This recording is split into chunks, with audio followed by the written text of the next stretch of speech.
In the other.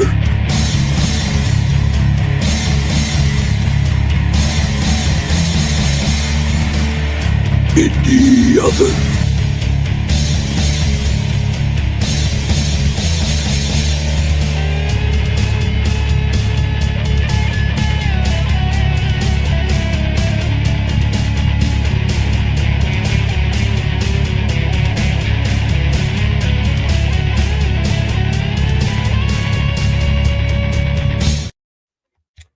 Welcome to the triumphant return of Omen Revelations podcast. On this show, my good friend Mike Nunneley and I talk about pop culture, the craft of writing, and a whole lot more.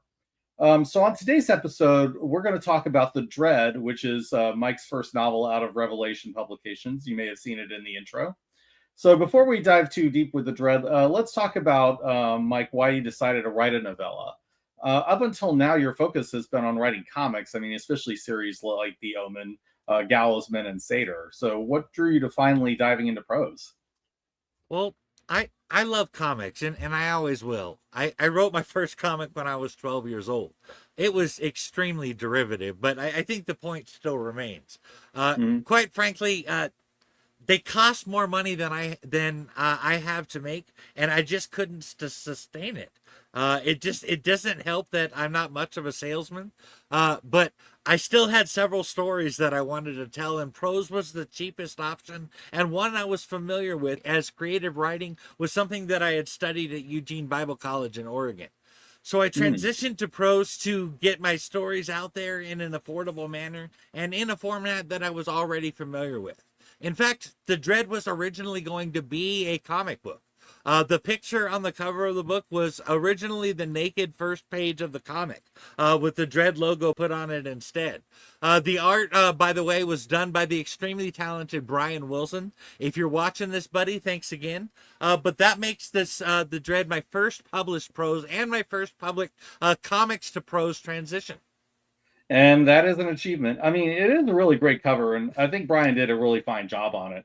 But with that out of the way, let's talk about The Dread. Tell us about the story of The Dread and what your thought process was for putting it together.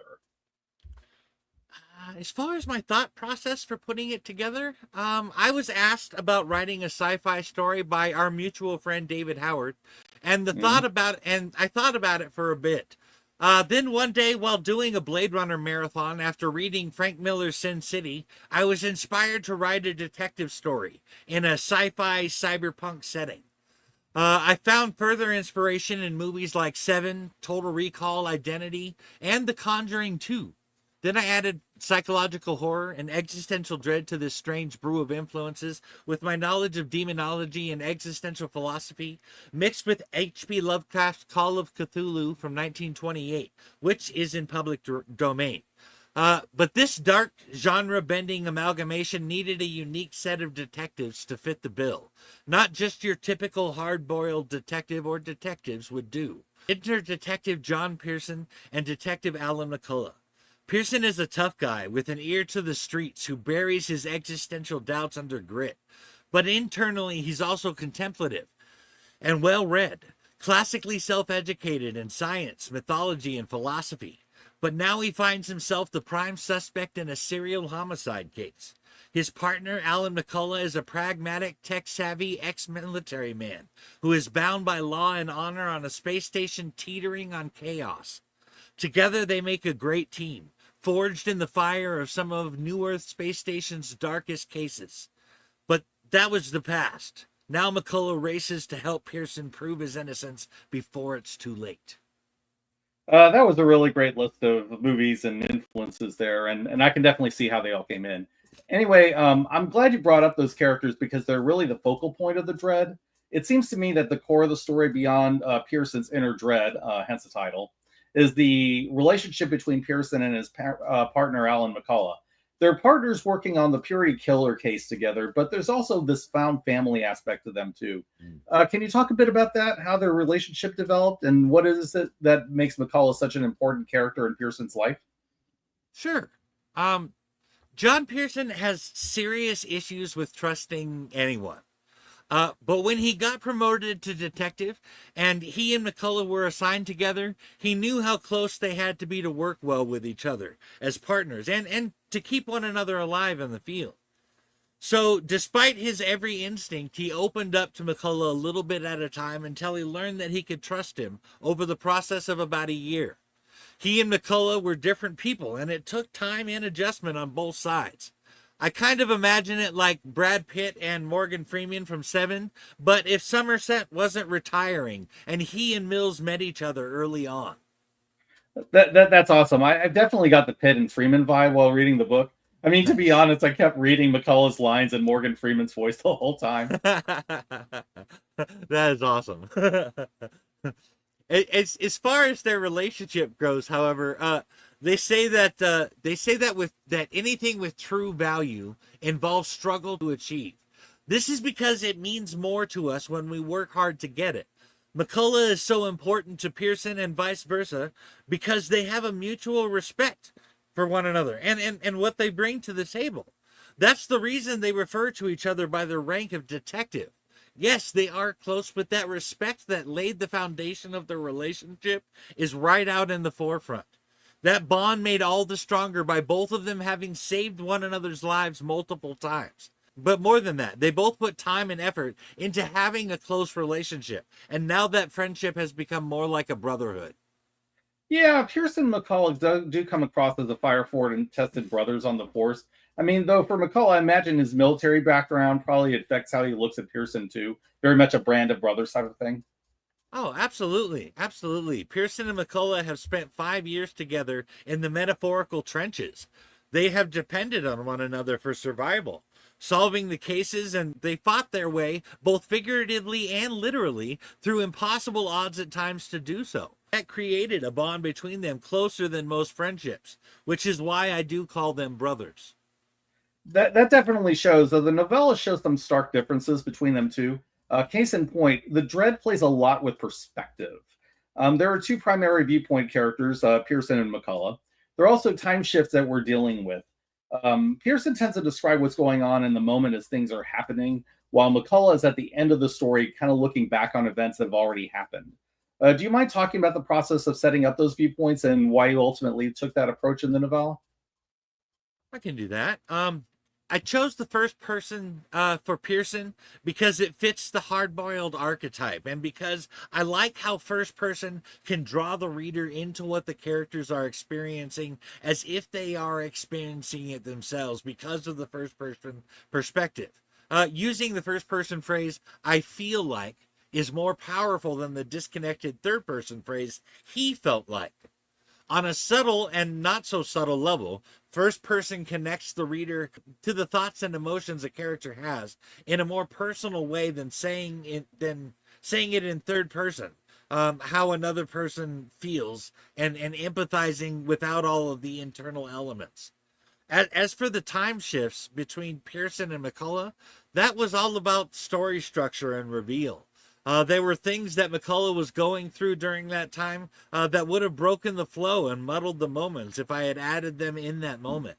But both perspectives were very much needed to understand the story, and that leads into the reveal. In order to deliver it in a dramatic fashion, I chose to break up the reveal between the two tenses to make it more impactful when the pieces actually fall into place. That tracks. Now you mention it, I can see the sense of immediacy in the way the story flows in the Pierson chapters. Now, you said you took influence from hard-boiled detectives when you built this story. That shows with Pierson especially. I mean, between his old Earth nostalgia and his unreliability as a narrator, the hard-boiled elements really come across with him. But I'm kind of curious about what you took from hard-boiled or noir stories that really inspired you. Can you talk about that for a bit? I can do that. Specifically, I was inspired by the self-reflective, analytical first-person perspective of hard-boiled prose and noir films. I made Pierson a street-smart, tough guy. Something akin to Sam Spade in Maltese Falcon. Maybe not Sam Spade himself, but a tough guy like Sam Spade was. And Mike Hammer from Mickey Spillane, but by no means an exact copy. You know what I mean? This story involves not just corruption, often associated with hard-boiled stories, but paranormal and cosmic horror. And that turns the dread into something else entirely.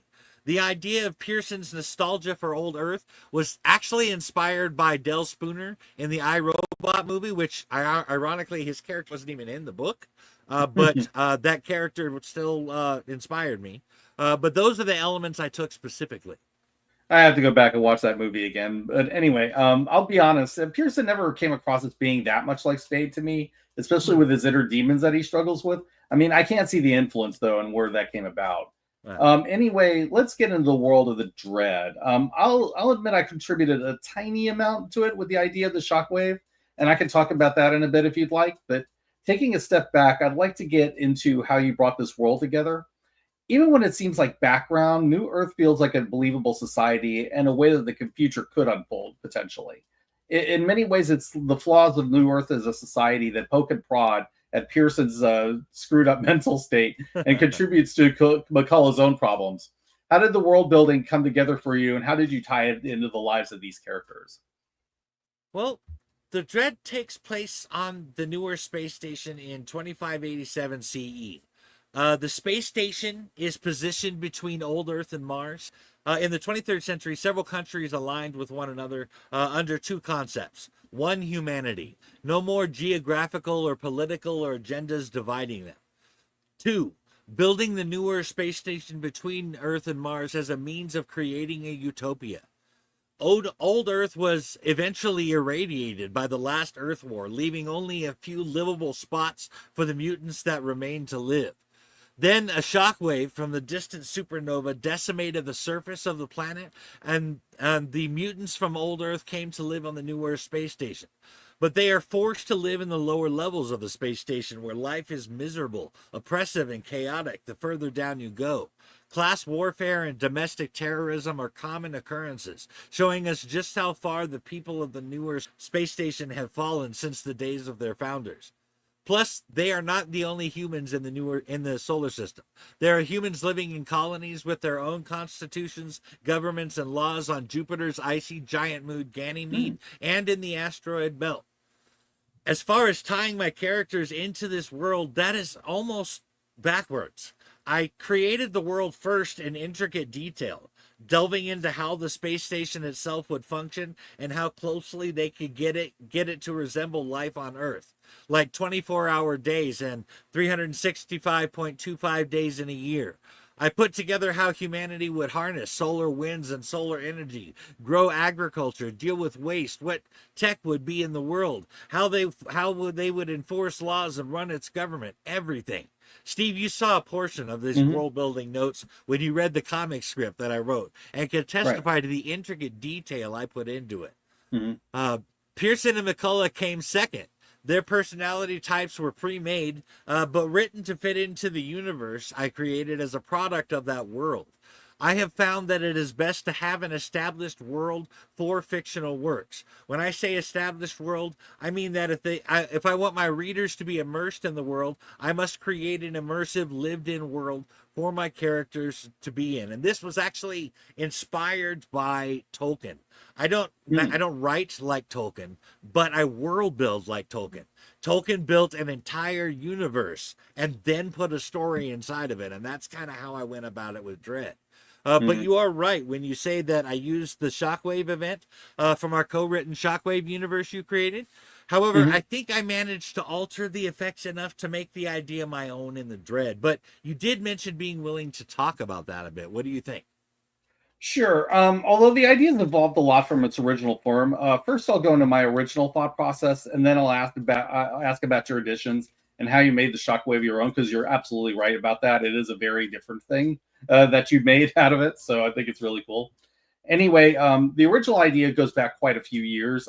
I was living in Texas at the time, and the part of the state where I lived would get routinely battered every year with hurricanes or tropical storm. One year had been particularly bad, though. My place at the time had gotten lucky. I had left before it hit. But during a 3-hour drive back home from San Antonio after the storm was gone, I realized how the community had come together to aid in the recovery. So I had wondered what would happen if a similar event hit Earth on a larger scale. There were a few different versions of that idea, including one with a post-apocalyptic superhero idea. I may one day go back to it, but that's besides the point. Then you came in with the idea of retooling it into a sci-fi concept, which is more the conceptual basis for how it's used in the Dread. Mike, do you want to talk about what you saw in it and how the idea evolved into the way it's used in the novella? I can do that. I started with some sci-fi setting ideas that are actually fairly common to the genre. Things like the solar system being populated by humans on various moons and planets, clear out to the asteroid belt, and that there was a nuclear war in mankind's past that made Earth an irradiated wasteland. The specific thing that I took from Shockwave was actually the Shockwave itself. And I needed a reason why, even to the desperate who were willing to endure the radiation and the mutations, had to leave Earth. So I borrowed that event from your basic concept for Shockwave after I discussed it with you, of course. Sure. But I put my own spin on it so that the Shockwave decimated the surface of the planet, making the few remaining barely habitable zones unlivable, ultimately breaking the atmosphere beyond repair so that the mutants had to come to the newer space station or die. Yeah, that's actually pretty fair. And I think the story logic elements come together really well there. I mean, you saw a need and a piece of the puzzle. Voila, it works. Anyway, let's get to the final piece of the puzzle with the Dread, and that is the Lovecraftian elements. Lovecraft is a huge interest of mine, so I can't wait to get into this. What I found interesting with the Dread was the way that it's done is that we have a future setting where the Great Old Ones are actively worshipped by people on the station. It's an accepted religion by the people who live on New Earth. That's great. Even in Lovecraft's own stories, I mean, cosmic horrors like Cthulhu tended to be followed by these very small, fragmented cults, and knowledge of them tended to be very restricted. So the way it's portrayed in the Dread really grabbed me. Where did that idea come from, and how does it impact the world of the Dread? The idea for there being a religion based on the Cthulhu mythos, while pre-existing me, was actually not my inspiration for having said religion. I needed a way for the religion to just fit naturally into the world. I had to introduce cosmic horror to the story that did not require huge info dumps to explain. So I came up with it as an ancient religion, made all the more important now that they actually live in space. That it kind of turned out to be a similar religion to that which is presented in the Call of Cthulhu. But the fact that there was this religion was honestly purely coincidental. But once I found out about it and that it was public domain, I adapted it to fit it in, thus making it even easier to weave into the world I was creating without slowing down the story. Very cool. I think it's accomplished that for sure. I don't think there's much question that horror is your wheelhouse. I mean, you've done entire podcasts on horror, including the stab signal, by the way, and your horror influences find their way into your comics as well. But Lovecraftian horror is a different kind of horror than what you typically write. What made you decide to take that jump with this book, and what were the biggest challenges in writing cosmic horror? My draw towards Lovecraftian horror was not just fear, but madness. I am drawn to exploring the boundaries between where sanity ends and madness begins, as well as who determines such things.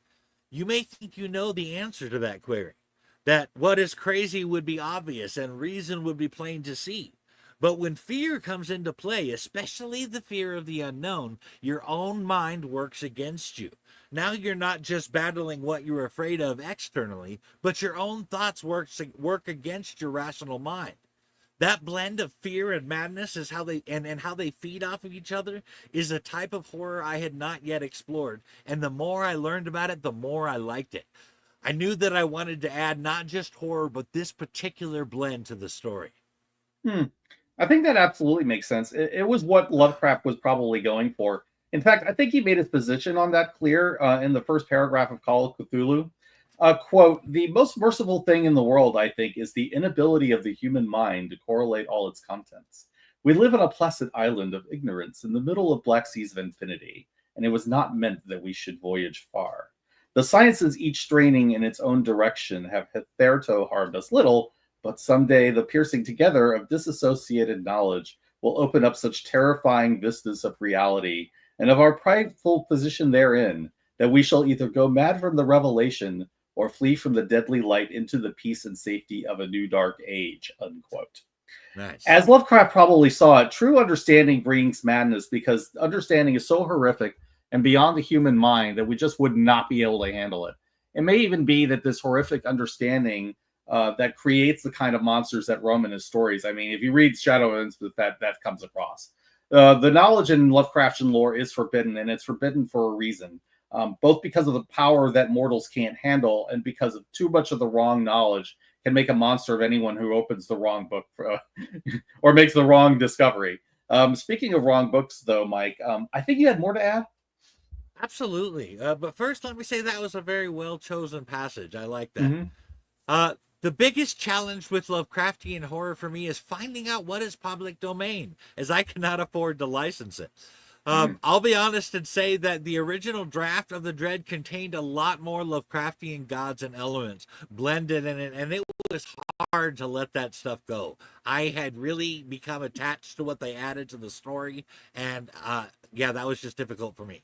Luckily, though, I was able to do most of what I wanted to do with the Call of Cthulhu from 1928 and Jesus' reference to outer darkness as hell in Matthew 8:12. Well, it's good that you were able to. I mean, it was not fun having to go through every nook and cranny of the internet to be sure that certain things were usable. And I completely feel your pain on having to cut those things out. I mean, I still like my fan theory for what you did with the original version. It remains my headcanon version of the story. But unfortunately, IP law has even more tendrils and more power to drive mortals insane than even dread Cthulhu. It is what it is, though, and I think we made the best of a potentially dicey situation, all things considered. But looking back on the Dread, how do you feel about the novella and the process of putting it together? Is prose something you enjoy more or less than writing comics, and why? What do you feel like you've learned most about the process after 2 years of working on it? Honestly, after several years of working in comics and only being able to tell one abridged chapter at a time, it feels really good to actually finish a story. You know what I mean? Well, I was only able to put out a couple comics a year, and basically with a comic, you're only putting out a chapter of a story. So, I mean, I was looking at like 10, 15 years before I'd even get to finish an arc or something, right?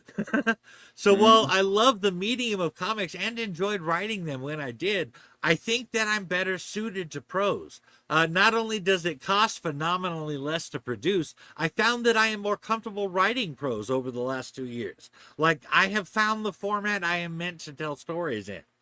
This comes from a feeling of freedom in my writing that was strangely missing from writing comics.